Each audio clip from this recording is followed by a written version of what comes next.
Hey everybody, this is your boy John. On today's episode is going to be the Walking Dead franchise series. Again, this is going to be our little farewell to the series, as well as the influence and the cultural impact that it's had on today's culture.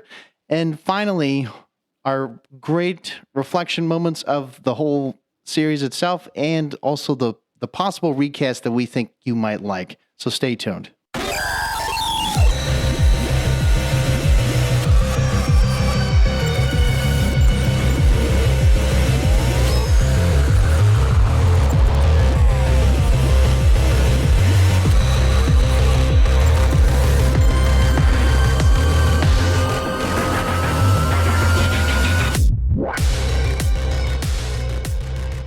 Hey everybody, this is your boy John, aka Captain of the Station. With me as always is Matt. What's up, everybody?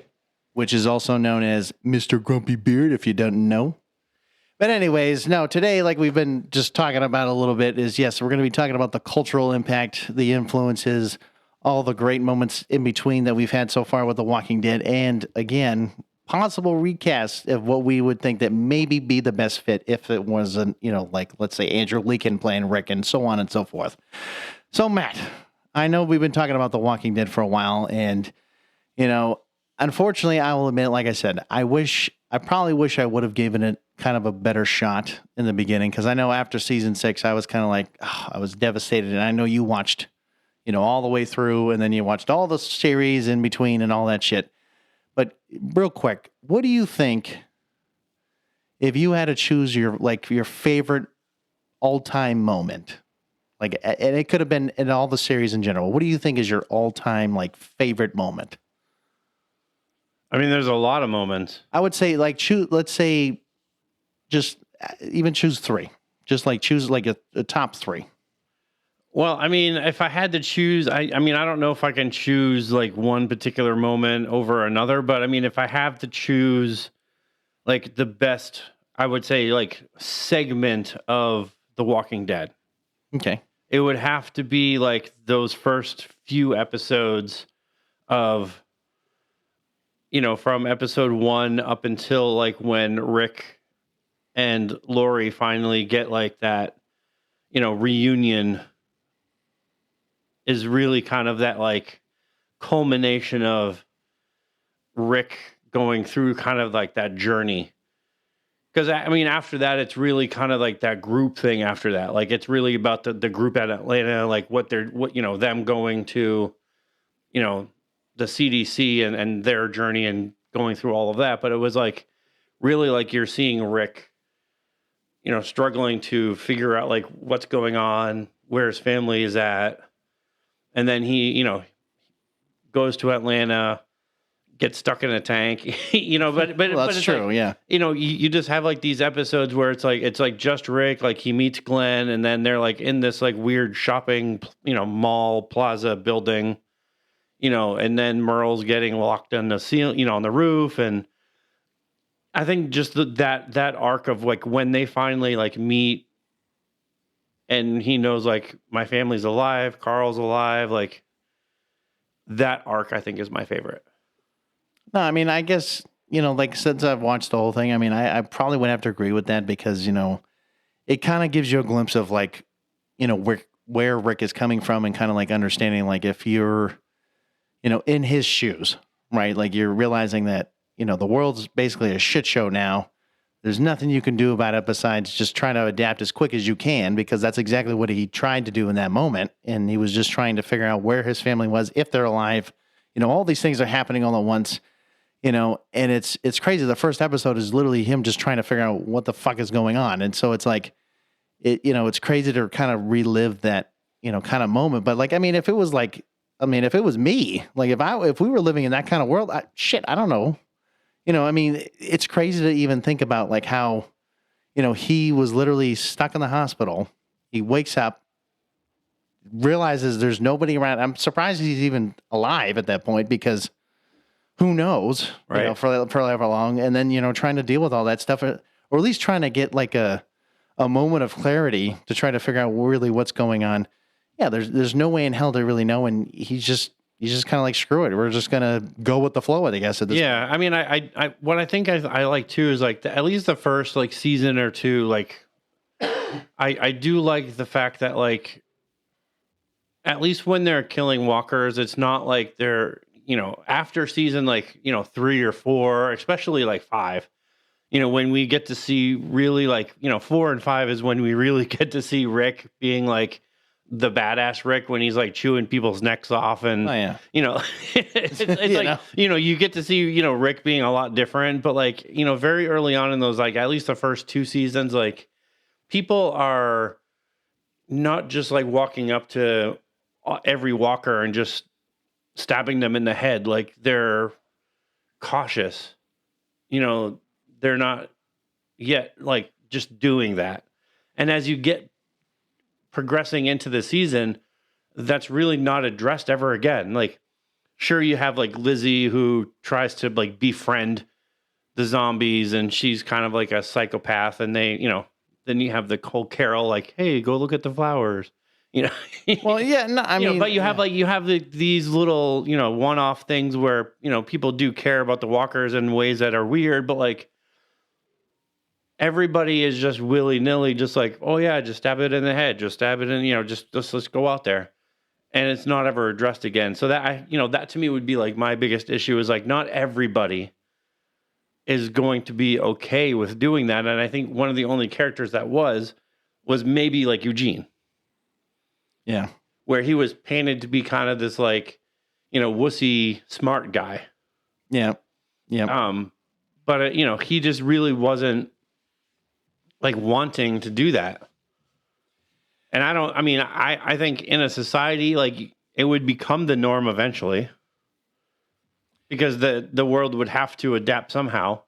But I just don't think like if right now, like we see people, if we all of a sudden did not see people and there were walkers walking around, I don't think everybody would just be walking up to people, stabbing them in the head like a normal person would. And see, that's the problem. I mean, if let's say if like we were in that Walking Dead universe, right? So now everybody is not trained to do so, right? I mean, I'm going to say it, like even being, trained by the military or trained by, let's say, law enforcement or whatever agencies, yes, you're trained to do all that.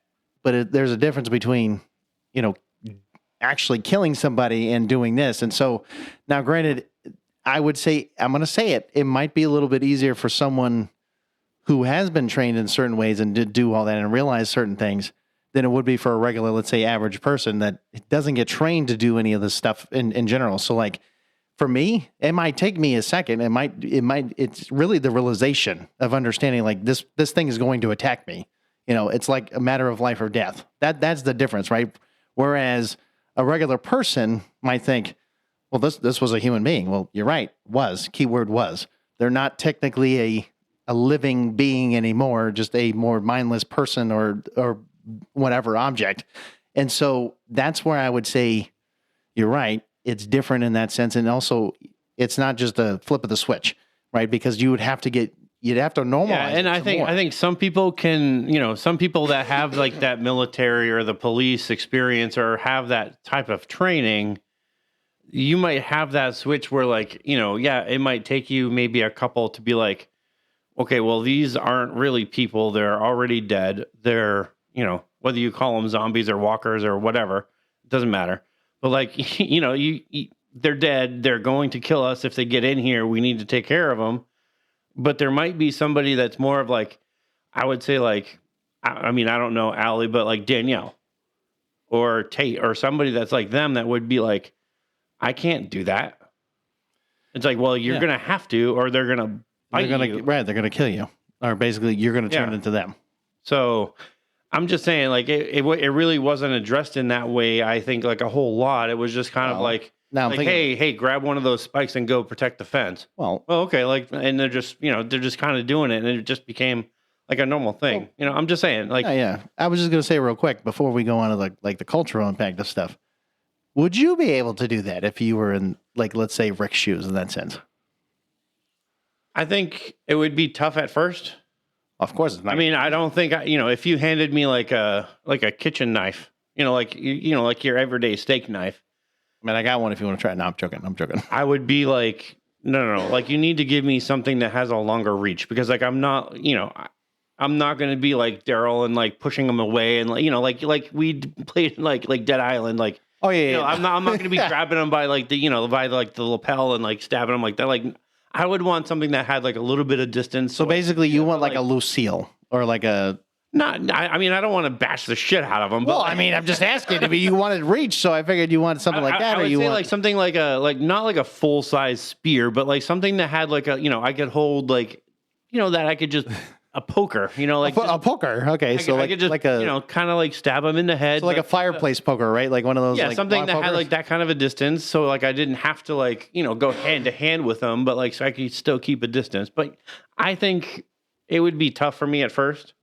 Well, I think like I could eventually get there.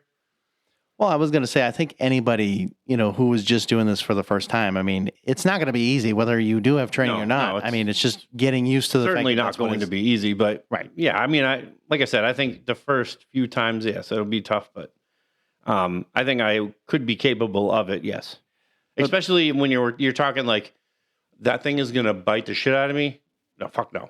Yeah, fuck no. We're gonna make sure that shit's not gonna bite me, and I'm gonna beat the shit out of you. But before we go on, real quick, fist bump, baby. Oh yeah, fist bump. Go ahead, buddy. I want to know if you know what it is. I know hold on. It's follow. It's hold on.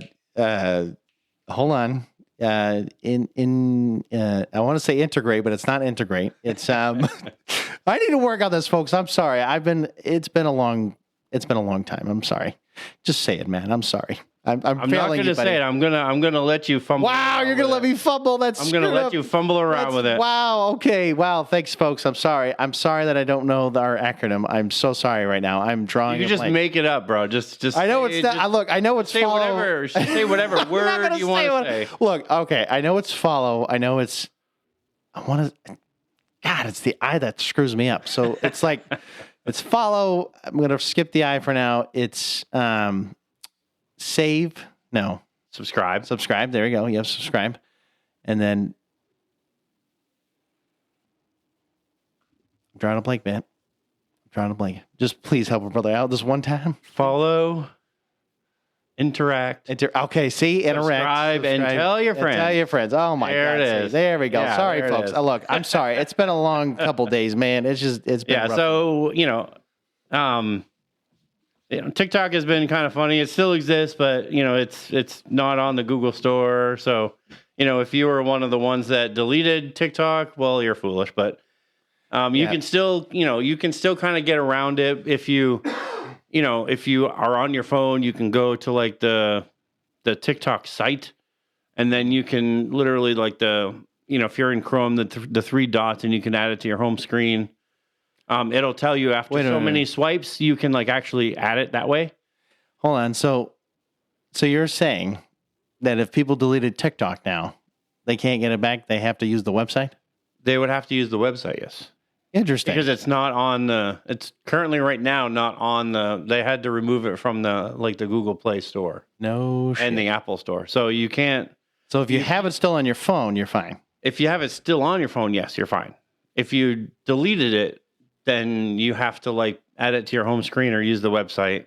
No shit. Which after a while on your phone, it'll tell you download the app, and you just click no, and then you can keep going. Good to know. I had no idea. Yeah.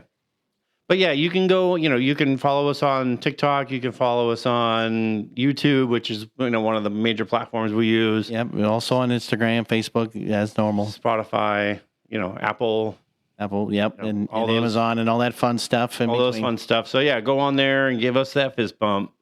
Yep, because now I'm going to have to remember, because if next time he tells me, he's going to be like, hey, what's that fist bump stand for, bud? I'm like, yeah, you cut me. Tattoo it right on the inside of his hand. So it's more like he's going to tattoo it on my fucking forehead. It's like, here you go. What good would that do? You couldn't read it. I mean, I'd might as well have a mirror like, hey, look, it's follow, interact, subscribe, and tell your friends. See, I got it right. Hey, there you go. Hey. Finally got it right. All right, so the cultural impact of The Walking Dead. I mean, it's weird because you would think it's been around forever, right? But prior to 2010, nobody was thinking about The Walking Dead. No, and nobody was also thinking about like zombies in the. Or I mean, let me rephrase that. They were thinking about zombies, but not as a cultural phenomenon at this particular time frame. No, it was. I mean, it was a horror phenomenon. I mean, horror people that were, into horror movies and stuff like, you had your George Romero and you had your other things because, Night of the Living Dead and your other movies like 28 Days Later and some of those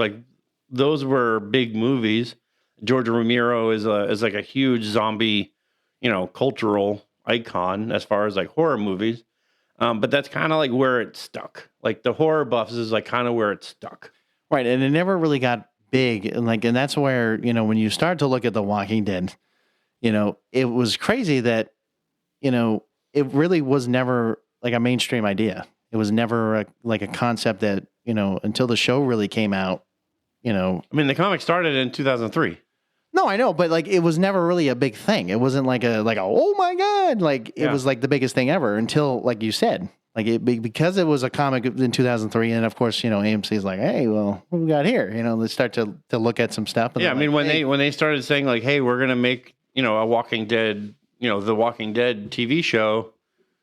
I mean, obviously, like the horror buffs and all the other people that are into horror were like, hey, this is awesome.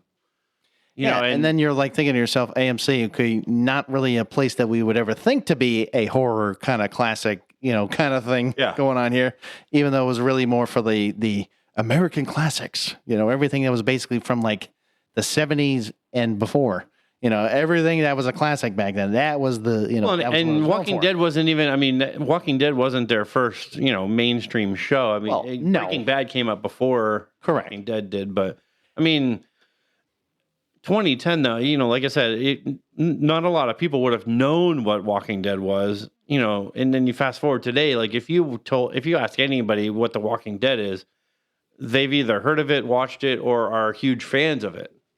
Correct. I mean, and this is where I would say if you didn't know what the fuck it was, you really were living under a goddamn rock because of all the damn fucking memes that are on this goddamn show and everything else in between, because if you haven't heard of Carl, then. Oh yeah. The Carl and Rick memes were like the biggest thing when The Walking Dead was on.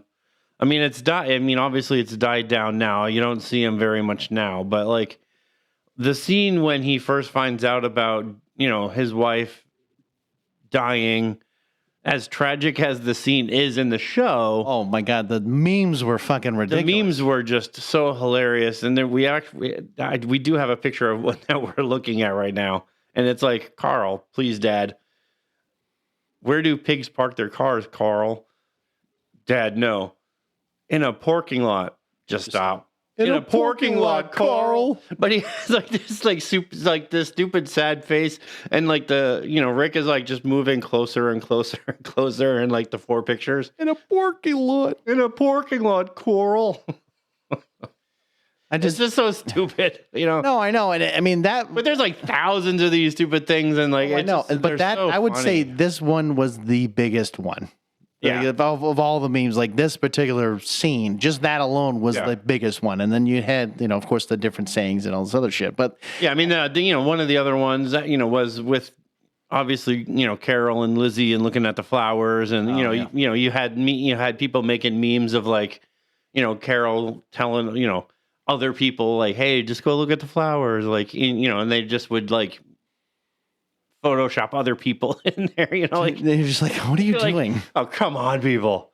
Like, it's just ridiculous. But I mean, obviously, like the show was very, very, influential on, modern storytelling, morally great characters, these long form serialized narratives. A lot of shows were not what Walking Dead was doing, where it was, one story dragged out between a whole season. It was a different narrative each episode, which is kind of like what a lot of shows are, do currently. Well, yeah, I mean, it allowed you to see, kind of like the background of like, I mean, I guess because now I'm thinking about it too, because I don't know of many shows that really had that same kind of like what you're about to say is like, you'd focus on like one thing, and then like you might be like, hey, you know what? We're going to focus on this person now for a little bit, and then we're going to focus on the next person. Kind of giving you that narrative of each person's kind of perspective, and then like by the end of the season, it was more like, okay, now we're gonna tie everything together and kind of show you what's going on in that moment. It's like the old like 70s, 80s like style of making like shows. I mean, right now, like, the Dick Wolf style of making shows where it's like every episode is like a different case or a different, it's a different theme or, whatever, like the FBI shows, like they might be doing like a 3-episode arc, but like every episode is like a different case. Oh, I thought you were talking about dun dun dun dun dun. Well, Law and Order is the same way. No, like, I know. That's what I thought. Cases, and this one was different because like the whole season, like they might be going up against the Wolves, or they might be going to Terminus, but you have that whole experience of like the whole season, and it's like that high stakes drama. And The Walking Dead really opened the door for other shows like Preacher, or Into the Badlands, or shows like Hell on Wheels. Like they all have similar, styles and feel, but it, because of what The Walking Dead was doing, AMC kind of was like, hey, we can do other shows.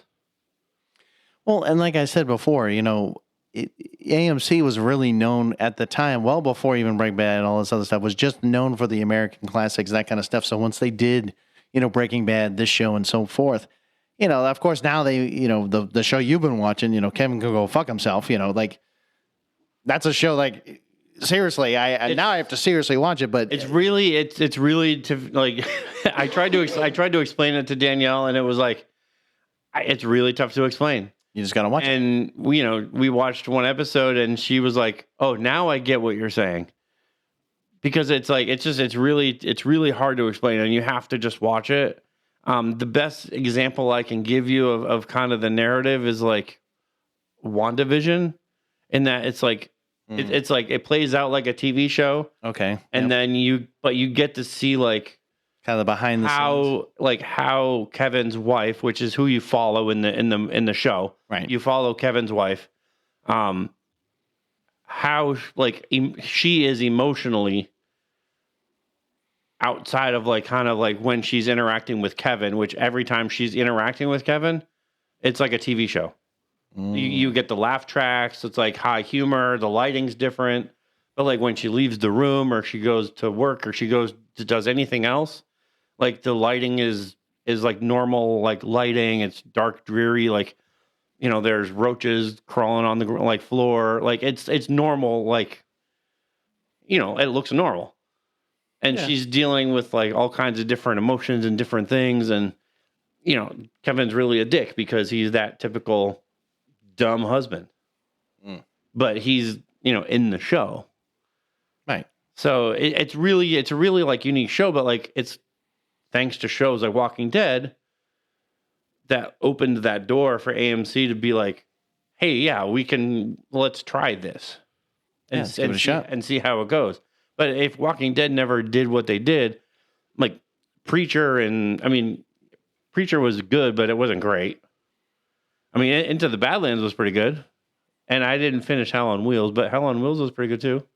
Okay. All right. I don't think they equal to what Walking Dead became, but I think Kevin Can Fuck Himself is, had 2 seasons. I don't think they're going to be doing anymore. Oh, okay. Well, but like it's one of those shows that was, it was pretty good. We enjoyed it, but it's opened the door for a lot more. Right. I mean, I'm glad that they realize that they're not just stuck to one thing. You know what I mean? Because now they can be, I wouldn't say competing, but they can compete with like other big, kind of those like bigger companies in a sense that are making these like shows. I mean, hell, maybe maybe AMC could take on Halo. And maybe fix that shit up. I'm just joking. I don't know. Maybe that would be a joke here. That's the only reason why I said that to Matt. Another last thing before we get on. There's more with television, but the last thing about the cultural influence is cosplay. I mean, really? I think like when Negan, I think like when Negan, probably when Negan showed up, maybe showed up, like everybody like was wearing the leather coats and carrying like Lucille, and they were all like, doing the lines of Negan, and it was like, okay. But like, Rick and Michonne, like those were, I mean, obviously like the Daryl, you had those types of people. I mean, obviously people aren't dressing like Glenn. No, probably not. Or Dale, because they'd be at least Dale, that would have been funny though. I mean, if you wanted to be just like an old guy wearing a fisherman's hat, like you could fine. That could be anybody. That could be anybody. You know what I mean? But like, grab a grandpa and bring him along. No. Yeah, but like Negan, Rick, Michonne, like Daryl, like some of those guys. Some of the Wolves guys with the W on their foreheads, like I don't Alpha, Beta, like some of those guys, like with the I mean, you can actually still buy like the Alpha and the Beta masks on Etsy. No shit. Okay. Actually, one of my haunt masks is Betas. No shit. Good to know. It just has dreads on it. Oh, wait a minute. Then I've seen that one. Yeah. Yeah, I have seen that one. But cosplay has been really, really popular, and obviously prior to 2010, nobody was dressing up as Negan. I mean, the comic book was around, but I don't think you would really see anybody like who the fuck are you supposed to be? I'm Negan. Who the fuck is Negan? Lucille, baby? I don't know. No, I mean, I find that interesting only because you and I have talked about the like cosplaying in general in the past, but like I never would have thought The Walking Dead would have made it more prominent. You know what I mean? Like I never would have thought that show would have made it like, hey, let's just start going out and dressing up as our like your favorite people in our show. I'm like, I would have thought it would have been something different, like like comic, like literally like superheroes or something like that too, or other just places. But really, I didn't realize The Walking Dead did that with those three characters alone. But, I mean, I would assume like that some states that do zombie walks. Oh, I actually had no idea that was a real thing either. Yeah, I think Mass does one. New Hampshire doesn't, but I think Mass like does a big zombie walk. So what you're saying is yearly. It's like for charity. I think they do that. But like I can guarantee, like you'll see people dressed as Negan. I think you'll see people dressed as like Rick, probably Michonne. Like you'll see people dressed as people from like The Walking Dead because that's what people do. But you'll see a lot more dressed as zombies because it's a zombie walk. You know what I mean? But so what I'm saying is you and I should dress up as zombies one year. I don't know if you want to. I mean, I don't know. It's up to you, buddy. I mean, I just figured if you want to do it, But we did talk a little bit about how it influenced modern TV storytelling, but like it changed the way networks viewed shows and content. Like when you have shows like The Last of Us or Rings of Power, even like Halo, even though the show sucked ass, but like we don't want to talk about that, but like they still did it, and it was still one of like it was not just because it sucked, but like those high octane genre based like shows that could show graphic content. It just had like similar elements. Really dedicated fan bases. Like Halo has a really dedicated fan base. The Last of Us has a really dedicated fan base. Lord of the Rings has a really dedicated fan base. There, you can expand on those universes. And that's what The Walking Dead did. Because before that, like, if you were like, hey, we want to do a Last of Us, television show. Yeah, right. That's what you would have gotten. Well, the thing was, granted, The Last of Us came out, I think it was like, probably it had to be a little bit after The Walking Dead actually came out or whatever, like a couple of years later or a few years later, whatever. But no, you're right. I mean, at that time, I don't think they would have been like, oh yeah, let's fucking do it, or like, you bitch, like you're not gonna even come close to being, let's just start a TV show based on a video game. It's like no, you see that film production studio over there. Oh no, the one on the corner over there. Hey, the one that's the one that's like the one that's in the alley next to the guy selling crack. Yeah. That's the guy you need to go talk to. Go pitch your Last of Us over there. Maybe they'll do a movie just for you. That'll suck ass. No, that's what you would have gotten. No, you're right. Like now with like Walking Dead, like you can do like The Last of Us. You can do Rings of Power. Were they great? I mean, Last of Us was a great show. Rings of Power. You can debate on whether it was a great show or whether they changed shit, but like I enjoyed the show. I mean, Game of Thrones, another fucking show. Like No, I know Game of Thrones. No, I understand. I've watched all. Really dedicated fan base. Whether the spin-off Game of Thrones show was good or bad, honestly, I liked it. It really doesn't matter because it was because of like the Walking Dead. Yep. That these shows like are able to be made. You know, Netflix, HBO, Amazon Prime, like many other networks, like they now are able to take the risk of creating these genre-based, like high-budget graphic shows that really are, they suck money. When you have them like Game of Thrones alone. Oh yeah, no, I know. Rings of Power. I don't even know what the budget was, but holy shit. Well, it was up there. I mean, Game of Thrones budget, I guarantee, was probably just as up there as probably the Ring of Power because I can guarantee the Game of Thrones intro costs probably just as much as. Oh, I mean, but see, that's and then they changed it every fucking. No, I know, but that was a good thing because that was the interesting part of that. But you're right. No, I mean, we should actually, you know what, we really should talk about Game of Thrones down the road, but not the point here. I know that when it comes down to, you know, really like with The Walking Dead, I mean, you're right. If it never really existed, if it never was able to create such a phenomenon as it did, you know, you're right. A lot of these shows, a lot of these, you know, companies like Netflix, HBO, Amazon, all these other fucking places, they never would have taken those risks. They never would have gotten really great results, and they probably never would have saw, you know, half these shows even being in existence because you're right. I mean, Walking Dead was no reason. It was a huge risk for AMC to do a show like that. Like you're saying, like you want us to do a show about zombies. What?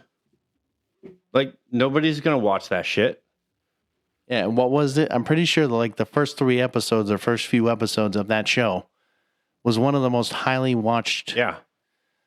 I don't know if it was like at the time, but I think at the time it was one of the most highly watched, you know, series in that moment. Like those first 3 episodes, I'm pretty sure were like, it was up there. Like it was up there for a while. Yeah. You know, so my point is when they took that risk and they're like, oh my God, what is this? You know, everyone was like, they were like zoomed in. They were like, oh, what are we watching? And like, I mean, you had people trying to cash in. I mean, Z Nation tried to cash in on that zombie kind of genre. And I mean, the show was more of a comedy than, you know, it had its dramatic moments, but like, it was more of like it was more funny than it was like serious, but it wasn't the same level. And the budget wasn't the same. But yeah, you have Netflix, you have HBO, you have Amazon Prime. I mean, these are like the 3 big players that are making these shows right now that are like, I mean, Paramount Plus too. I mean, they're right finally, up there, like, oh yeah, they're coming out with more shit. They're making shows now that are, I mean, Last of Us is coming out with a season 2 pretty damn soon. Thank God. It's actually next year, but it was like, oh damn it! You don't get me excited for that. It's 2026, folks. But I mean, they're coming out with the season 2. Well, yes. So later, you know, it's going to be, you know, they're still doing this stuff, and I'm sure there will be another Rings of Power. I don't know about the Game of Thrones spinoff. I haven't. I don't think I've watched the next one. I can tell you from my understanding, yes, there should be another season. I just don't remember when it's supposed to be. I mean, my guess is it's probably going to be either this year or sometime next year. I have a strange feeling they're probably going to play the whole. It's probably going to be a next year thing, not so much this year, but we'll see. But I think back to our main point, right? It's crazy to see how a show. You know, we've talked about other shows and other, you know, movies and other things like that have made success like this. But, you know, when you have a show that has kind of paved the way for now, like from the beginning of, let's say, 2010 to up until now, has paved a way for shows that have basically made it just as big as even this show was back in 15 years ago, right? Because that's basically roughly, you know, it's just crazy to see how one thing can create such an impact, you know, and we've, like I said, we've talked about some shows and we've talked about some movies that have done this, but like you're talking about one genre that nobody would have thought that would have changed everything. A zombie, for example, right? But changing a zombie show, a show about zombies, changing literally the narrative how shows would now become. moving forward. Yeah, house shows are and it's not that it's not the genre or what the show is about. It's not even about that. It was the risk that was taken, and it was how the show was done. That was kind of like from the get go, like the high octane, the genre based content. It was all of that put together. That really, like, all these other networks were like, how can we cash in on this too? And that's where you have like your Game of Thrones. That's where you have your The Last of Us. That's where you have your all these other shows that are like real huge budgets, and like you're getting into your fantasy stuff that you're doing, like Lord of the Rings, and you're getting into this now, and it's like these budgets are fucking huge, dude. You're talking like maybe Walking Dead didn't really hit like a huge budget because like you literally could just film in a forest. No, but I mean, you're right. I mean, some of the Rings of Power where you're talking CGI, you're talking CGI beast, like magic, and like you're talking like all kinds of like fire and shit. Like it's crazy to me because crazy. I mean, what's funny is you and I looked this up too. I think right now granted this is a movie budget, but like, so Brave New World, I think that's what it was. I think we both looked this up.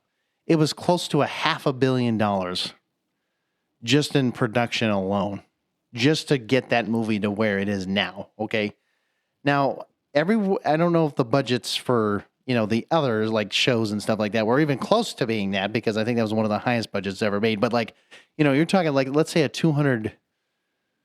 we'll say like a 200 to 300 million budget, just to get a show off the ground and keep it growing and keep it running, doing all that. I mean, that's a lot of fucking money to literally get it going, get it production, get it going, do all this shit to it, and keep it running for, let's say, multiple seasons on end. I mean, we're talking The Walking Dead that probably didn't, like you said, have a lot of money to begin with, probably didn't even come close to that. No, but I mean, they generated probably a hell of a lot more money. I think very early on, like they did use like, obviously they used special effects, but like a lot of what they did and, on the show is very practical effects. Like you can see it in the zombies and like when they're ripping the flesh, like it's very practical things that what they're doing. Obviously, like Rings of Power and Game of Thrones, like those types of things, like a lot of those things, like we just don't have the type of scenery that you would need to portray in those types of shows. So you have to CGI the shit out of all of that because you just can't show that. Well, and it's also like I'm going to only compare this for a second, but like The Last of Us with, The Walking Dead. Technically, The Last of Us could do a lot of practical things as well without having to go into full-on CGI because of the fact that it is based in modern day and not, having to go with... But I'm sure they had... They probably had CGI, sure, but I'm just saying that reality was... I think we can skip this reflection because I think we've talked about, Well, I mean, you didn't talk about Glenn. You didn't talk about Glenn. Come on. You got to at least talk about Glenn.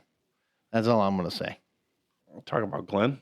Yeah, come on. We got to talk about Glenn. At least talk about Glenn because that motherfucker, I swear, Well, no, the final reflection we're going to talk about, I'm talking about whether the franchise remained cohesive or fragmented. And Yeah. I think we've talked about, the franchise fatigue, when it set in and all, I think we can skip all of those. If you want to know how we feel about the show, I think we've said enough. We have definitely said enough, yeah. Yeah, I think we've said enough. But like our final reflections of sorry, my bad. And farewell to the season. Like I actually looked this up. This is according to AMC. Okay, according to AMC. And this is the different types of walkers that were named in the show.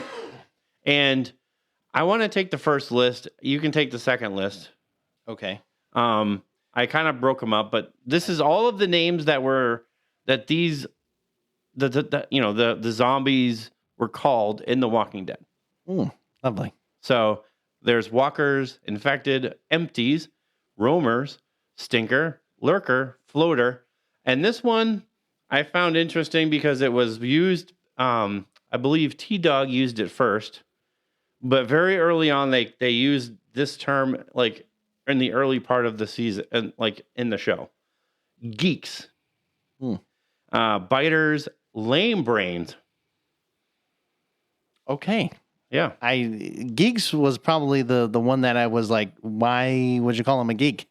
T-Dog used it all the time. He'd be like, we got to keep them geeks out of here, And No, I understand, but I'm just like, that's a random thing to say to them. But all right, so the second part, right? So we got creepers, we got rotters, we got hissers, we got growlers, we got cold bodies, we got rippers, we got deadheads, we got the wasted, and the past. Now I'm thinking to myself, I mean, now you're just describing literally it's just like that's verb for literally everything. I mean, that's like literally the people I saw at Walmart today. Was that what you're saying? Yeah, Like, that's the list of people. The cold bodies, the rippers, the deadheads, the wasted, the hissers, the growlers, the deadheads, the wasted, the past. Those are literally the people at Walmart. Come on. Are you saying the past is like the past gas? Like when you walk by them, like no, those are the people that are walking so slow. Like I think they literally just passed. Wow. Jesus Christ, man. No, but those are all like all the different names of the zombies that were used in The Walking Dead. I just thought that was interesting because I mean, obviously the one that I think is interesting is geeks, because that was like, as soon as I heard T-Dog say it, I was like, oh, they do say geeks in there, because like it's not just him. Like a few of them say it, but it was like, that's such a weird thing to like. Yeah, why would you call that a geek? Look at those geeks coming. Like, really? Is that what you really so want to you're call going to use geeks as like your derogatory term for zombies now? Like we're just a bunch of geeks. But yeah. So memorable deaths. There's been a lot, but we're not going to mention every single one because there's so many. So like, literally, I mean, there's literally like a shit ton. But I didn't know this. So was it at the end of season 6 that Glenn died? I thought it was the end of, or like the beginning of season 6 that he died right at the beginning. Well, it's at the end of season 6 that he's shown beating somebody.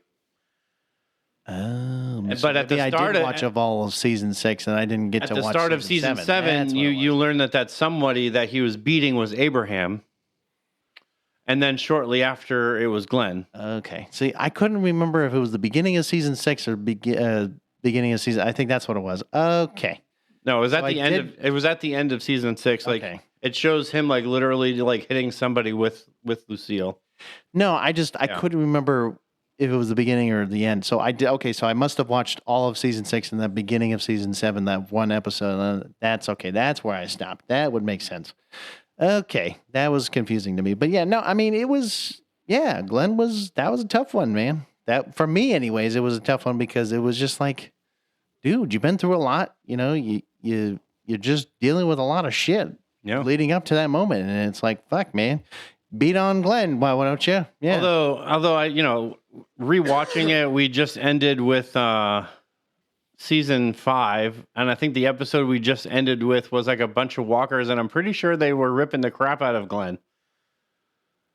I'm pretty sure like he was next to a dumpster and they were like they were trying to rip, but he didn't die though. But they were ripping the shit out of him, and I was like, well, they were actually, I mean, like you can see him in there, like they're pulling intestines out, and I was like, how the fuck does he live after all that? Well, no, like, I do remember what you're talking about. I think what I think I had read at one point like that they were intending him to die then, but then they didn't, and then he actually doesn't die then. And I don't remember like what they did to like change, whether he had somebody like on him and then that's who they were pulling the stuff out. I don't know. Again, movie magic or the TV magic. I don't know. Yeah. And then you got Lori Grimes. Yeah, she went into labor, bleeding pretty heavily, and then basically told Maggie to do the cesarean to deliver the baby, knowing that, it would kill her.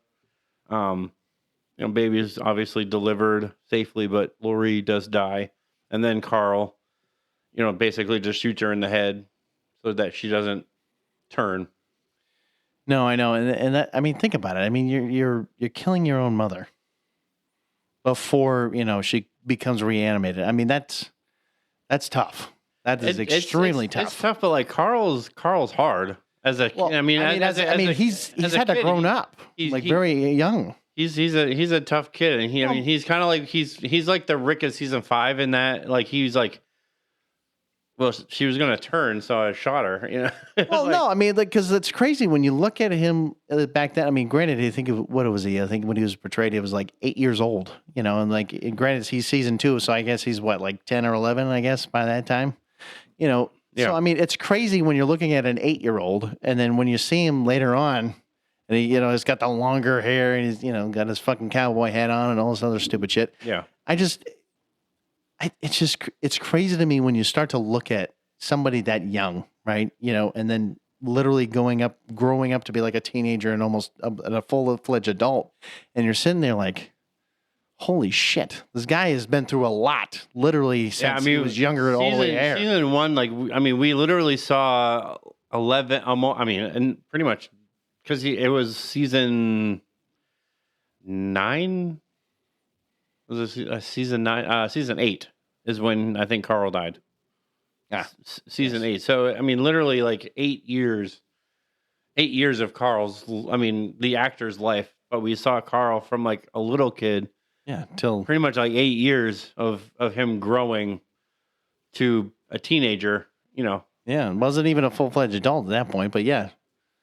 But it's crazy though, you know, when you look at it like that. But then, you know, and then you got, you know, Herschel. So yeah, the governor obviously has, you know, Michonne's sword and kind of partially beheads him, swings a sword and, you know, hits him right in the neck. So his head's just kind of flopping around.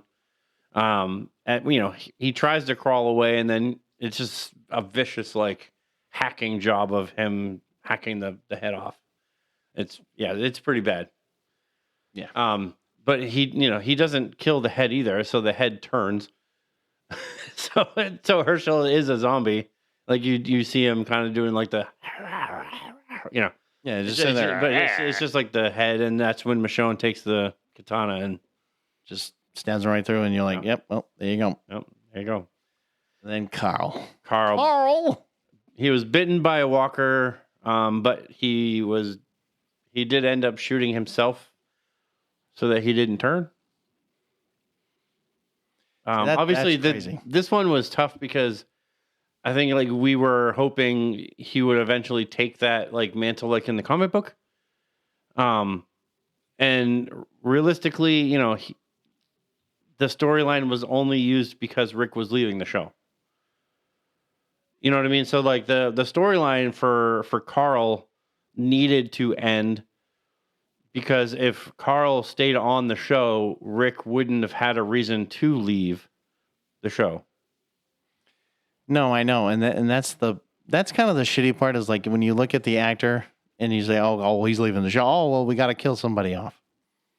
So let's just kill, you know, Carl." In the sense, it's like, well, because he's the last family that Rick, you know, really has. I mean, other than Judith, but like, no, I understand. Sorry, I understand, but it's crazy to me that that's where they're gonna go.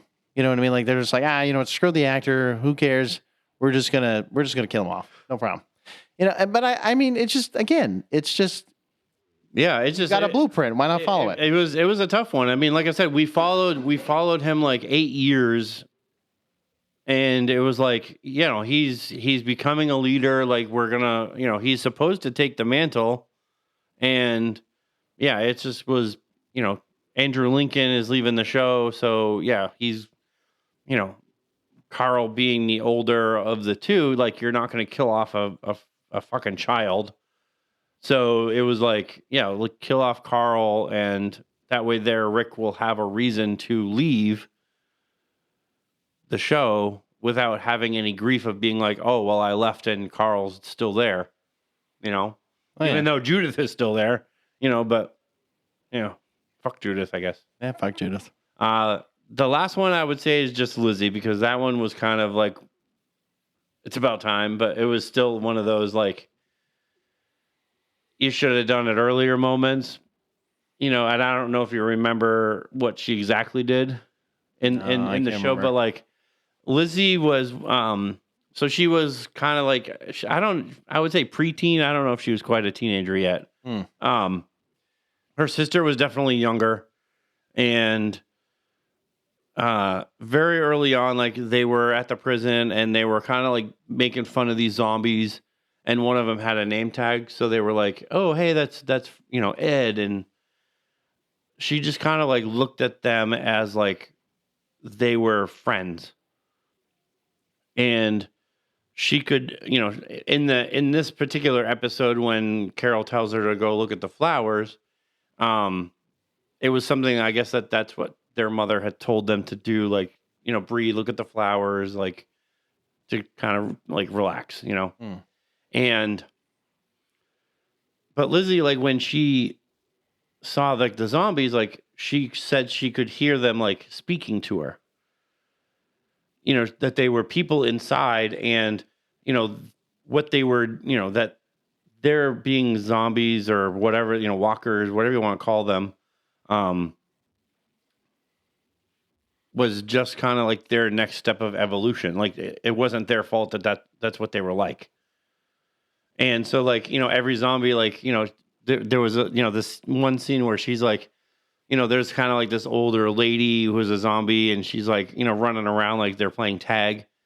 And obviously Carol runs out there and like stabs the zombie in the head, and Lizzie's like freaking out. Why did you kill my friend? Like she literally just killed like a person. And it just like the whole scene was like, okay, like this little girl, this little girl's freaking out. Like, yeah, I was gonna say she's freaking out for no fucking reason at this point. But I mean, she's just flipping out because, like, you killed my friend. Like, we were just playing, and Carol's like, she was trying to like bite you. She was trying to kill you. She wasn't playing with you. And like, Lizzie's like, no, she was my friend. Like, we were playing. Like, you don't understand. And this whole thing, and it gets to a point where, her and her sister, like, she's feeding this like walker that was on the train tracks that they saw earlier. She's feeding it mice. And there's a whole bunch of walkers that come out of the woods, and they're like all on like fire. So they decide to run back, and, Carol and all of them, because she's with Tyrese, they all like dispatch all the zombies. And a little bit later on, you just hear screaming and then nothing. So they run outside, and she killed her sister, hoping that her sister would turn. And, she's like, she'll turn, like, you'll understand. You'll understand the whole thing. Like, she'll be back. Like, and we'll get to play together. And it's like, you're looking at Carol, and she's looking at Tyrese, and Tyrese is looking at Carol, and it's just like, what the fuck is going on? Fuck? She's covered in blood, and like, she's flipping out because like Carol's like, we gotta stab her in the head, like we gotta take care of her, and like, Lizzie's flipping out like, you can't kill her. Like, yeah, it was just like the whole thing. Like, Lizzie was just a psychopath little girl, and clearly not okay. Tyrese was, he was a good guy, but clearly not equipped for that at all. I mean, I don't think anyone would in that moment either. Carol was, because she knew exactly what needed to happen, because she was like, she's not coming back. Like, there is not medication. It's not like we can just go get her counseling or like fucking leave her somewhere. Like we can't just like drop her off at the counselor's office and be like, oh yeah, we can pick her up in a week and she'll be good. Like, there's nowhere she's gonna be like, you have to go with her somewhere where there's nobody. Yeah. And literally, and she has to live like on her own forever. Like, that's it. That's her. That would be Lizzie's life. Like, she would have to be on her own forever. And Carol was like, no, she's completely a liability because she's going to keep killing people so that they turn. And that's exactly like that moment where where Carol was like, hey, let's go check out the flowers. Hey, let's go check out the flowers. So if somebody comes up to you and says, hey, let's go look at flowers. No. I'll be like, hey man, you want to go check out some flowers real quick? You'd be like, get the fuck away from me. No, I'm good. I'm good. Of course you are. I'm good. All right. But I can tell you this. I mean, when I heard in 2010 that they were, because I was reading the Walking Dead books prior to the show coming out. I mean, I've always been kind of a horror buff, as you know. But I mean, I can tell you, like, when I first heard about the show coming out, like, I did, honestly think, like, hey, this is a really cool idea. Like,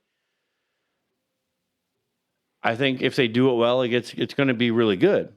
And seeing, like, that first, the first couple episodes, and, like, you're looking and you're watching, it was like magic. I mean, literally, like, watching The Last of Us, and you're like, this is scene for scene, almost exact. I mean, Walking Dead, yeah, it had its differences, but when you watch, like, the first episode, and you're seeing him, like, on horseback going down the highway, you're watching him coming out of the hospital, like, you're seeing scenes, like, he's interacting with that zombie next to the bicycle. These are things that are in the book, and you can go, like, panel by panel, scene for scene. Yeah, what they're saying is different. How maybe the emotion is different. Rick doesn't dispatch, like, his gun at the bicycle zombie. He grabs the bike and just goes off. You know what I mean? Oh, yeah. I think he just kind of looks at her, and you can see kind of the tears going out, going down his face. And then he just kind of like, okay. And then he grabs the bike and just heads back. He goes to his house. It's a little bit different, sure. But, like, you can watch the show and be like, this is like really, really good. And we're talking 2010, not like 2020 or 2018 or whatever. We're talking like 2010, when this, like, a TV show wasn't doing this. No, and I was actually going to say, you're going to probably not even believe me, but I didn't of course, at the time I knew of The Walking Dead, never actually watched it at the time of 2010. But when I first started to watch it, if you had to take a guess, where do you think I started to watch it? Because if there's one person that truly loved this show, if I keep going, I guarantee you'll know who and where and when. I guarantee. So watch. So it was when you and I started working at a place together. A certain individual at nighttime would keep talking about the certain person. That would have to be Lee then, yeah. There you go. Yeah. So Lee, when she kept mentioning it to me a while back, she's like, man, she's like, you haven't watched this? And no. She's like, you better be on that right now. And I said, okay. Let me guess, Daryl. Oh, yeah. It was all about Daryl. Yeah. She was a big Daryl fan. That's all I got to say. Daryl Dixon, I'll tell you. No, so she was like always talking about it. And I was like, oh, okay. I was like, because I was never really, as Matt knows, I wasn't really a horror film or like genre kind of person. But, The Walking Dead did a little something different for me. So I was like, okay, I'll watch it. Like what Matt was saying, I didn't really know anything about The Walking Dead. I was just kind of watching it. But, when I watched it for the first time, I was like, damn. I was like, okay. It was different. It was definitely like not something I was ever used to, but it sucked you in. I think that was the part where I think people need to understand is like, it's if you can get people to watch and you're getting sucked into it.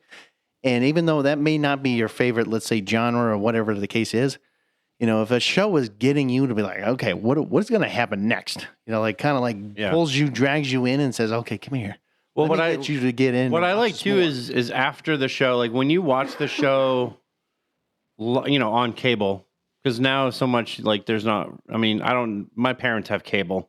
Yeah, I was gonna say. You know what I mean? Like not many people have cable, but like when back in the day when we had cable and we watched it, like this was like it was Walking Dead, and then right after you had Talking Dead. Oh which was fucking podcasts. Awesome because like you could watch The Walking Dead.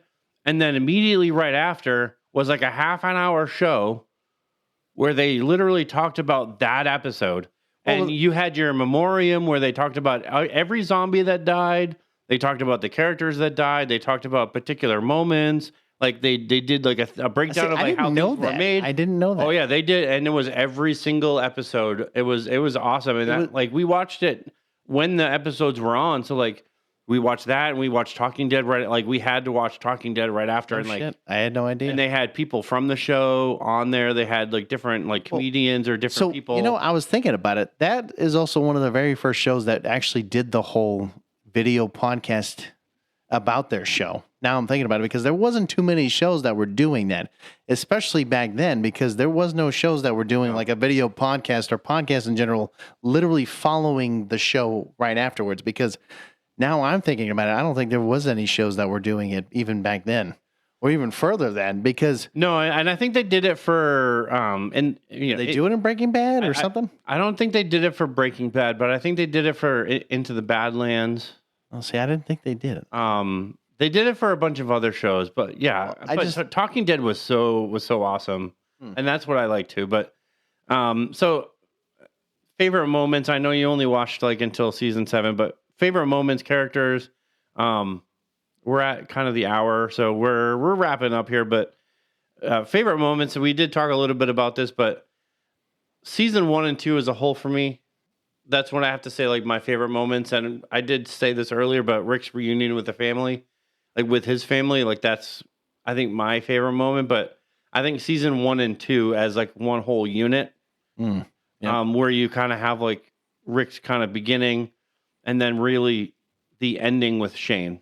Like that whole kind of capsulizing, because after 2 is really like when they start traveling outside of, Atlanta, and they really get to like, the prison, and they go, they're doing other things. Right. But like once they kind of finish things with Shane, and they're onto the, Herschel's farm, and they're moving on, and they're doing other things. Like that's really, I think, for me. But yeah, that's kind of my favorite. I mean, it's kind of tough, to be honest. I mean, I think I want to say I'm kind of have to agree with the whole like first like 2 seasons, kind of like, the cultivating of, Rick with his family, ending things, really, killing Shane at this point. But also, I don't know. I mean,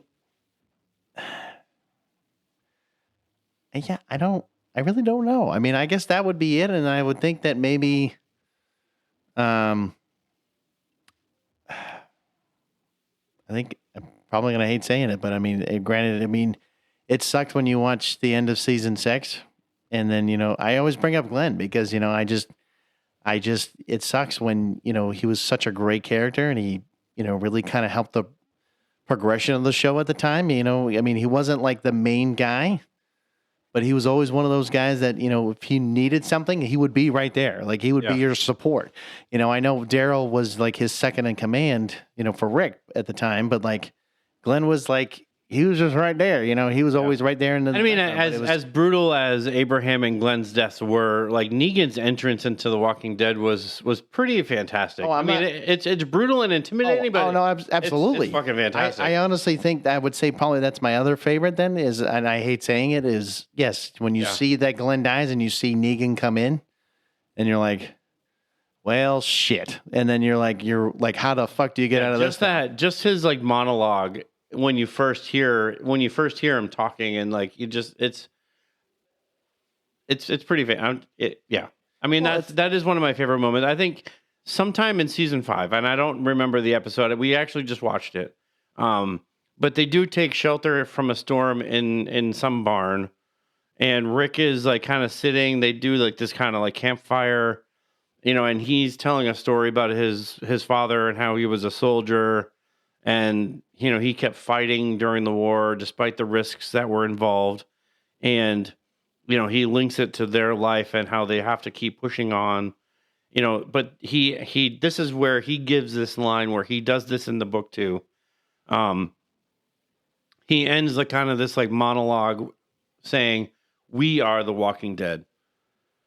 And Daryl is kind of like, he instantly stands up and is, he's like, "We're not them," and Rick is like, "I'm not saying we're them," and they have this kind of back and forth, bickering, yeah. But the storm is like bringing all these walkers to like the barn door, so you kind of have like this scene where, one person goes up to the door and holds it, and then like somebody else kind of looks at the door, and sooner or later, like they're all running at the door, because before that, like they were all kind of bickering and fighting, and like nobody really was working together. And you kind of have this really hopeful kind of sequence where they're all working together to keep the doors closed from the storm, and then the walkers that are pushing against it. So I mean, it was a really cool scene. Okay. All right. Fair enough. I mean, that doesn't sound too bad. Clearly I would have to rewatch that particular scene once again. But plus, I mean, the line was pretty good. Like, we are the Walking Dead, and it's kind of like, well, especially when you haven't heard it being said at all in the show. This is the first time you hear it after 5 seasons of it, for that matter, too. It's pretty. And I can see where Rick is saying, like, we are the Walking Dead, and I can see the Daryl side of going, we're not them. Like, we're not these dead things walking around. Like, we're living, breathing people. Like, these things are brainless killing machines. Like, we're not them. Well, then then you're thinking to yourself, well, we're kind of doing the same thing. Have you looked at yourselves lately? I mean, Rick literally chewed off some guy's neck. I mean, and he had to survive, so it is what it is, Yeah. So, all right. So, I was going through this, and I've gone to Reddit. I've gone to AI, ChatGPT, baby. But I've done AI chats with ChatGPT. I've gone to Reddit. I've gone to Google and Google searched recasting.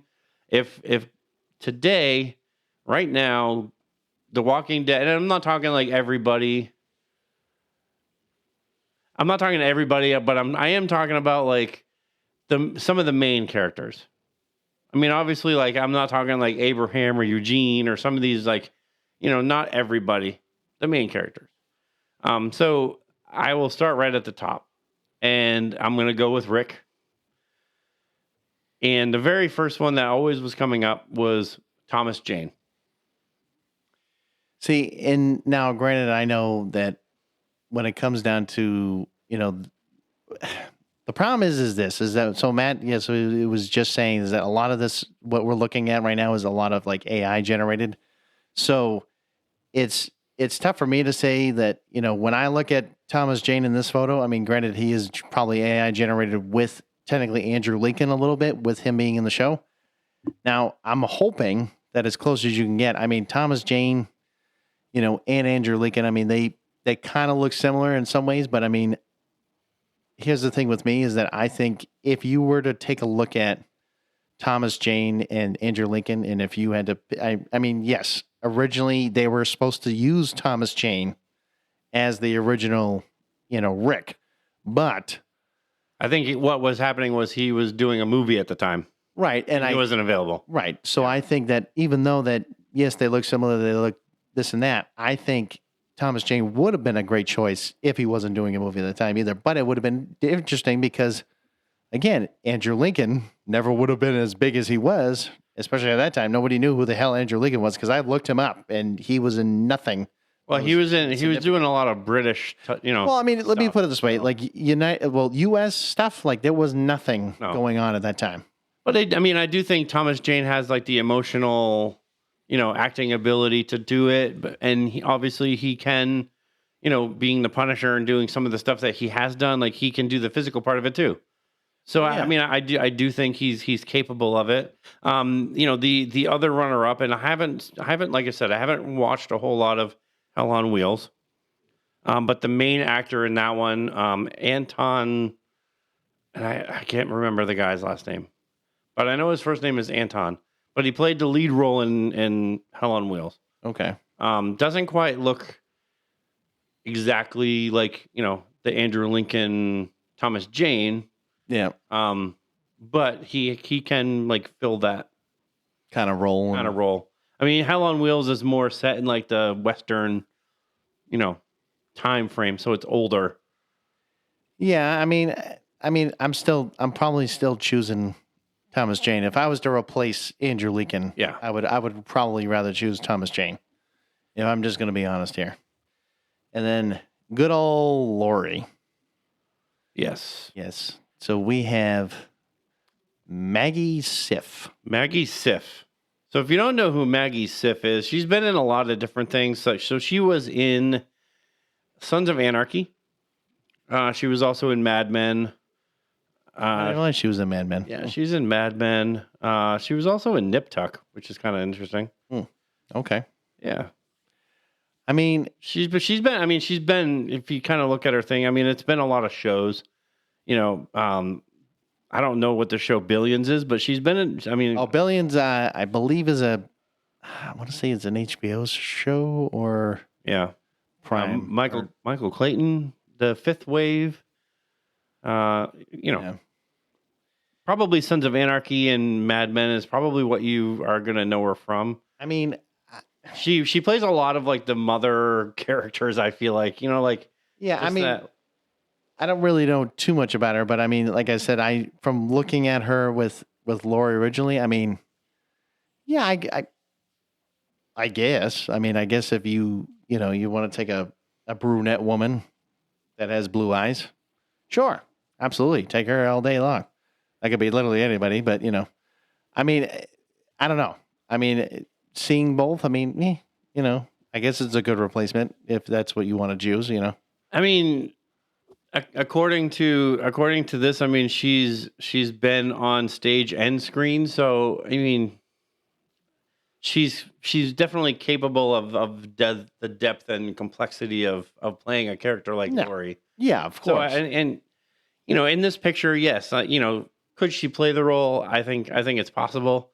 I mean, you could also pick a lot of different people. You're absolutely right. But Maggie Siff was the one that was coming up like I said, it wasn't just AI.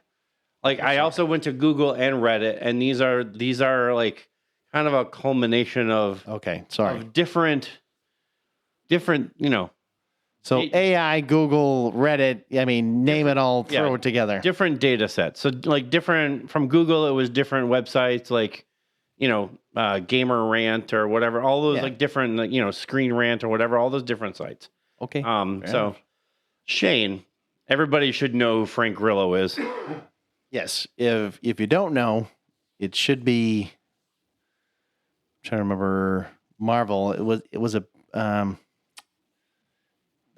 something, was it Bones? No. Just remember his actual name. Like the character. It had something to do with Bones, I thought. Crossbones. Was it Crossbones?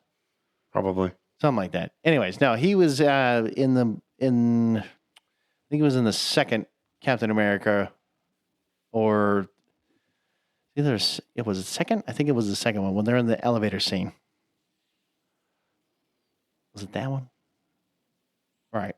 Anyways, I think it was that one. Well, they're in the elevator scene or whatever. He's actually in the back. He's been sitting there, but he's also been in that. He's been in a few others, but he's just got this demeanor. It's got this. Yeah, I mean, always pissed off kind of look. Technically, he would have been Crossbones, but the name he was in Captain America was Brock Rumlow, which he is. It is. Yes, Crossbones. Yes. Okay, that's what it was. I couldn't remember. But I don't know if you ever see him in the movie as that. No, technically he did. I'm not mistaken. I think he was. No, actually, he had a mask on. I believe he had actually the suit of Crossbones. I think in one of the movies, I can't remember which one, but I'm pretty sure he had it on in the mask and everything. But not the point. I mean, he's been in so many different freaking act. I mean, you're talking Tulsa King, which is a recent show. I mean, Werewolves, which is a newer movie that just came out last year. The Purge. He did Purge Anarchy. Captain America, obviously. Cop Shop. Lights Out. He's set to be in Superman. Lights Out. Civil War. He was in Black and Blue. Black Lotus. Hitman's Wife's Bodyguard. So the new version of Point Blank. So I mean, it goes on and on and on. Zero Dark 30. I mean, I guess for his sake, I mean, with him and John Berthal, right? Playing Shane and whatnot. I mean, if I was to replace, John, I think he would be a good choice. But I mean, Frank would definitely have to.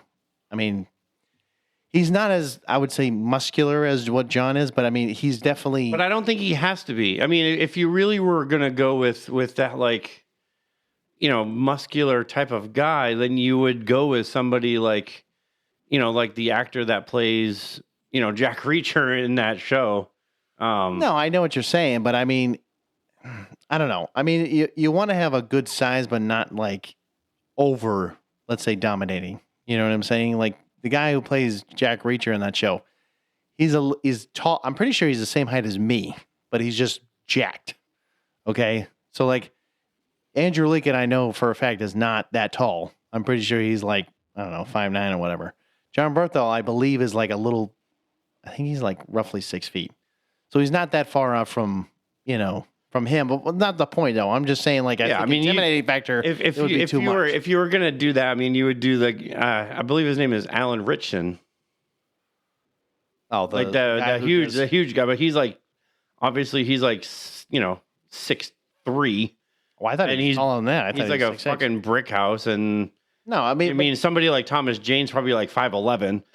Well, that's what I'm saying. You're talking about a guy who can, you're like looking over them and you're like, oh, okay, this guy's a little bit more intimidating. It's like it's showing the dominance between the two. But I think it's more of like, it's interesting because like you can see them, even if Frank Grillo is 5'11" and Thomas Jane is 5'11", it's not so much of like, Thomas Jane has to play more of the, like what Rick was doing, where he's more of the heart of the show, and Shane, where you have that Frank Grillo, like he's the aggressor. And that's really where Frank Grillo, I think, like John Bernthal, like can play more of that like aggressor, where that's where I could see Frank Grillo taking that role, because that's the roles that he plays already. Right. No, I mean, like I said, I that's why I'm saying I could see Frank Grillo playing Shane, because I'm not saying about the muscular or the intimidating factor. But I'm just saying more like, if you want somebody to get pissed off or like get in your face kind of a deal, like, yes, he could be that guy. He could be the one that could piss you off real quick. And then we got Negan. I find this one pretty funny and interesting, actually. So, I mean, I will admit that Carl Urban as Negan, I mean, I think that would be an interesting choice, because, when you see him in The Boys and you go, oh, you cunt. I mean, I'm sorry. I mean, I shouldn't use that word. I'm sorry. Let me rephrase that, blank. He is just an interesting individual. But you do see him, you see how he is in The Boys. And I know that he has that British, like Australian accent, whatever the normal accent that he speaks with. But like most movies, he doesn't use it.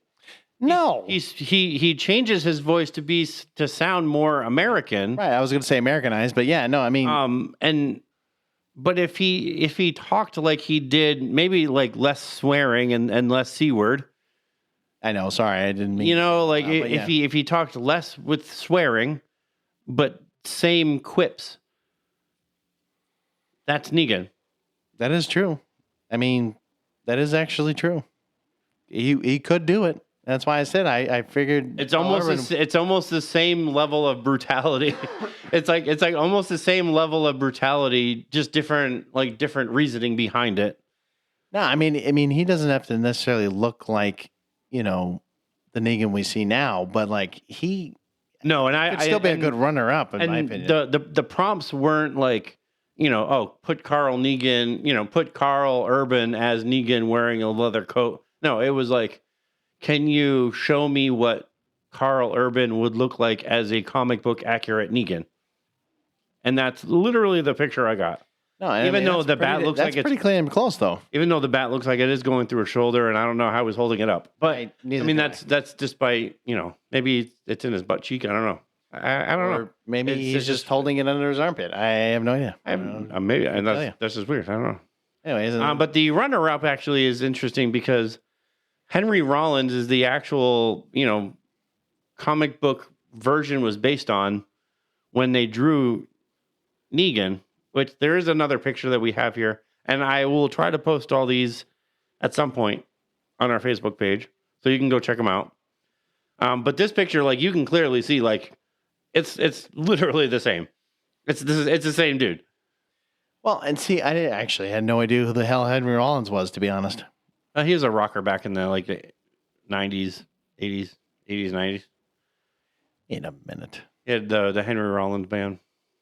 He was probably in a few other bands too, but He was more of a rocker, and then he did some like I think he did some projects, like television or movies. Yeah, I'm gonna have to look him up too because I swore I was like had no idea who the hell he was. So he did kind of like this horror movie in 2015. He Never Died, but he was in Johnny Mnemonic.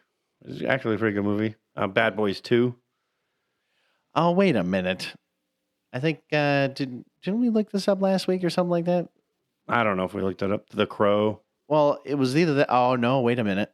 I think I know why. Because I think it was on it was some kind of random Facebook video or something like that I saw. I was like, "Who the hell's Henry Rollins?" I mean, a lot of the shit that he was in before, just like you would have never heard of. I mean, like Demon Knight, like I've seen that movie, but like West of Memphis, Dogtown, Z Boys, like some of these like are just like small town movies, but like the Crow. Some of these are pretty big. Some of these are pretty small. The Chase, that was a comedy movie with Charlie Sheen. Pretty good, but yeah, I mean the character itself was not based on Henry Rollins, just the look. So sort of like when they used Samuel L. Jackson for Nick Fury in the Ultimate version. Yes, I know. It was based on how Samuel L. Jackson looked, as opposed to the regular comic version, which was a white dude. And we don't. Yeah, I know. We don't have to go there. I know. Whatever. So Daryl, Charlie Hunnam, who Lee also loved very much because of Sins of Anarchy. But now this guy, I think he would have been a great replacement for Daryl. I think he just would have fit him very well. I think he would have fit really well too. Now, who do you think Merle would have been then? If we had to replace him? I don't know the dude's name. But the guy that does the voice for Mr. Krabs, what's that fucking guy's name? Are you? That's the guy you want to choose? The guy who voices Mr. Krabs? I don't remember his exact name, but I didn't realize that's the dude you want him to play. Go ahead. I'm curious now. Clancy Brown. Oh, is that really Clancy Brown? Oh, that's a different Clancy Brown. That's right. So that's the dude you want him. That's who you want Merle to be? That's who I initially was thinking. Huh. What about who's the guy that plays Hellboy? The original Hellboy from way back earlier 2000s-ish. You know what I'm talking about? Because I'm trying to remember his name because he also played in Pacific Rim. He's like one of the villains I thought too, but I'm trying to remember his name because I think would do a really great job as Ron Perlman. There you go, Ron Perlman. I think he would have done a really good job as even Merle too. Because he also was in Sons of Anarchy as well. Yeah, I mean, I could probably see that as well. I mean, I get it.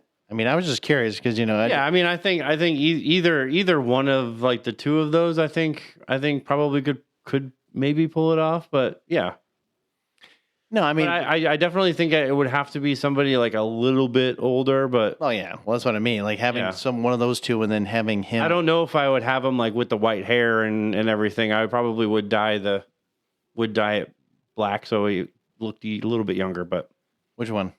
Either one. Oh, both of them have like white, the white hair. I mean, granted, they're older. Yes, I understand that. But and then your favorite? No, I'm just kidding. I have no idea if it's your favorite, but Claire Danes. You got me, buddy. Go for it. You don't know who freaking Claire Danes is? I told you. Oh my gosh! Know who it was. We talked about it a little bit before the episode, but we didn't really talk about it too much. You're telling me you don't know who Claire Danes is? I'm doing it right now. I'm gonna look at her. Aye. Don't you start with me. So, I mean, she was in Terminator 3. She's in Homeland, which is a fairly decent show. It ran from 2011 to 2020. Few episodes of Law and Order. I I mean, it's kind of like she was here and there. I mean, there was a lot of, I mean, more of a drama actor, I would say. But she's been around as far as like movies and shows. Plays a lot of, like I said, plays a lot of drama. Has been in some high action stuff. My So-Called Life, Family Stones, The Rainmaker, Little Women. So I mean, obviously, she's played very, I would say, complex characters. The picture is just really funny because it's just her crying, which is pretty much what Andrea did most of the time. Yeah. She was on the show after her sister died. But I think, if you look up Claire Danes, and she looks very, I mean, I guess you probably could choose any blonde woman that looks very similar. Because, I mean, there's a whole bunch. I mean, Claire Danes, Amy Adams, like, there's a whole bunch of them. They all kind of look the same. Well, I know, this is the problem when we keep saying like that. Yes, we could say that too. And then there's also a bunch of old men that we could also just choose from as well, that we could just throw in there on top of everything. But, you do look at a character like Andrea, and, she does do a lot of complex scenes in The Walking Dead with her sister dying and, wanting to basically kill herself with that nuke kind of going, like not the nuke, the hydro bomb going off at the CDC. And then, her arc with the governor, and you have somebody like Claire Danes that could do that. Like, she could play that, I think, pretty well. Let's see. I think the next interesting one is actually probably more your go-to, I would say. Yeah, Harold Perrineau is one of those guys. And if you've ever seen Lost, or you've seen, the newer show is From. Yep. But The Matrix, yes, he was in The Matrix. And I think, not many people, I think, have seen Oz.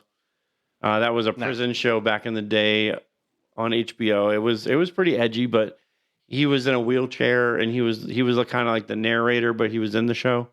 But he is one of those guys that, when it comes to like playing a complex character, especially like his character on Oz, and I mean, From is just a weird ass show.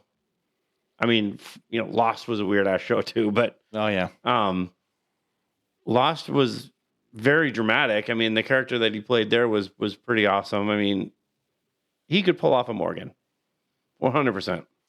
I mean, well, again, I would not doubt it 100. I would not doubt his capability of playing Morgan.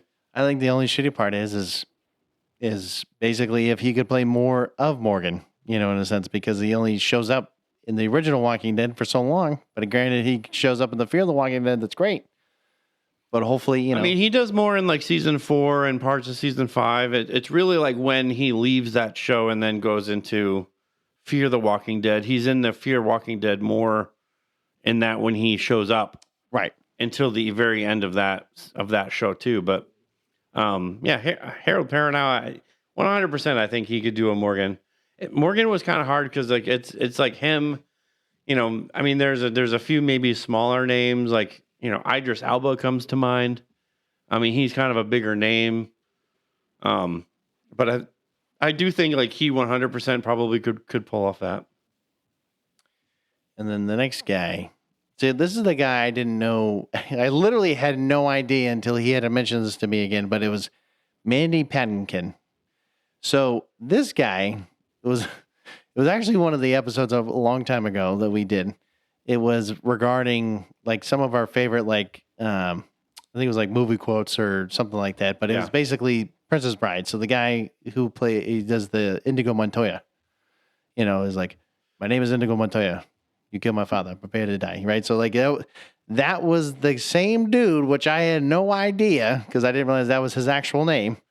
And like, looking at him now, I'm like, holy shit, that's crazy. I forgot that he aged so much because this was back in the late 80s that he did the movie. And now you're like, oh shit, he's definitely got older. But I mean, he's definitely got older. And the photo just, I mean, he looks exactly like he does right now, like with the beard and Yeah. he's got the hat and the shirt and the rifle with the scope on it. I mean, I think he would play a perfect Dale. the way, I mean, he's been in, like I said, I don't remember if it was like CSI, but he was in like one of those cop shows for a long time, and he's definitely got the acting chops. Like as far as like a Dale or even a Herschel, I think like he definitely 100%. I think more of a Dale. If I'm going to pick, I think more of a Dale. I don't think more of a Herschel. Because Herschel's more of that Southern kind of twang and this and that. I think Dale would be kind of that perfect role. He's like, my name is Dale. I don't know. I was gonna come up with some funny, but then I was like, nah, I can't do that. It doesn't make any sense. And then Maggie, this one I had no idea either because Mary Elizabeth Winstead, right? Which she was in Scott Pilgrim, Final Destination 3. I mean, she's probably been in a lot of other stuff, but most people that listen to us would know her as the girlfriend of Scott Pilgrim, who all of her boyfriends were trying to basically kill because they were jealous. Right. And then, little fun fact, didn't realize she was married to Ewan McGregor. Like, had no idea that she was married to him. So I'm sitting there like, no shit. Yeah. No kidding. I mean, I would say out of all of, and we keep saying like, you could pick anybody, blah, blah, blah. I mean, just looking at the photo, kind of looking at how she would maybe interact. And plus just, looking at her in like Scott Pilgrim and things like that, I think she can play. I think Scott Pilgrim is probably a poor example because obviously that one was very comic booky. Like, well, I understand it was comic booky, but I'm talking about more. If you saw her like in Final Destination, I think like that movie, you could see more of like the acting chops, and I think she'd be capable of it. That's what I'm saying, and I understand that. Scott Pilgrim, yes, I understand the comic bookiness and all this other shit. I was talking more about like her style of acting, even though it was more focused on, Michael Cera, not so much her. It was like, if you saw her individually when she was literally doing it, it was, I would say it's more serious in a sense. It wasn't like, right. And that's why I say, like, if you watch Final Destination 3 and you see like how she plays that character in that movie, like you can kind of get the gist of like, yeah, okay, I can kind of see that. Like that's kind of doable. And then Alpha, this kind of will wrap up our whole show here, but Tilda Swinton. And this one, I think I really just picked her because like Alpha, I really like would picture. I mean, one, it came up in the AI and it came up on Reddit multiple times, and it came up in different sites. And I was like, yeah, okay, I can see it because you know what? Alpha, like I would picture the person underneath that mask kind of looking weird, to be honest. And well, I mean, she plays a great bald woman. Tilda Swinton kind of has like a weird fucking face, and she does. I mean, it's so I could really picture her playing like that kind of weird. I mean, Alpha is a really weird person in general when you watch her on the show. So I think Tilda is would be a perfect Alpha. I mean, I told you before, Tilda Swinton. I mean, she did a horrible job as the Ancient One, but you know what? Fuck it. Why not just throw her in there and call it a day? Who knows? Hey. Because, I mean, who else is going to be weirder than her? I have no idea. Especially in Hollywood. And these are, we're not saying like these people would be better than what's there now. No, we were just suggesting. These are just, some ideas. Some of the, I mean, there are some really ridiculous ones that were in there. I mean, one of the most funniest ones, and we will end with this one because I think this one takes the cake. Could you imagine Morgan as Samuel L. Jackson? Oh, that'd be the funniest thing ever. All life is precious, motherfucker. Get these goddamn walkers off this goddamn plane. Right fucking now. I'm tired of these motherfucking walkers in this motherfucking place. Like, I'm just saying, like, or just say Oh something my gosh. stupid. Yeah, it's just. I would laugh. I don't think anyone would take the show seriously at that point. It would just be comedy. It'd be comedy gold. No, I mean, they were just like, I actually stopped with, I was reading all the comments in this one, this one subreddit where somebody asked a question. And I mean, I stopped with, Nicolas Cage as Rick. And I was like, you know what? No, I think I'm done.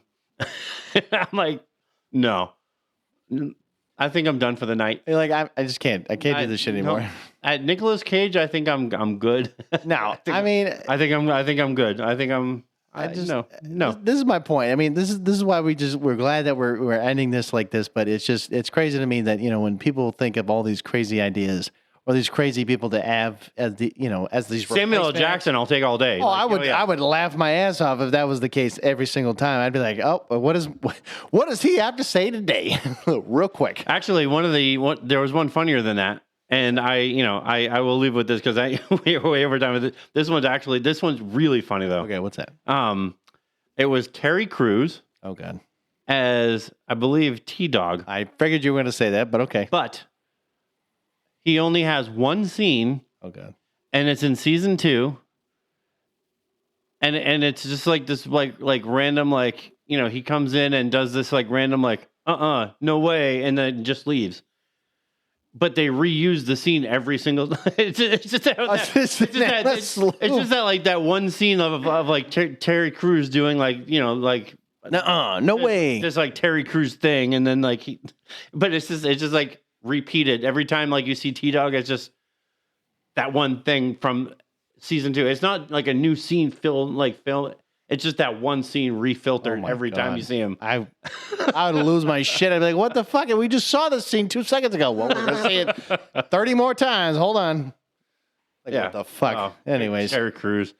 Anyways, boys and girls, we've been enjoying our time tonight. We've been enjoying the fact that we've been talking about The Walking Dead for a while, but, it is time to close with that. And yes, next week's episode, we're going to be talking about some geeky chat, stuff. So basically, I'm not going to go into too much detail, but figures, you'll hear it from next week. But, just some stuff that we've been wanting to talk about, some important news and such like that. But, we just wanted to close off with that and just hope you have a good night. And, yeah, until next time.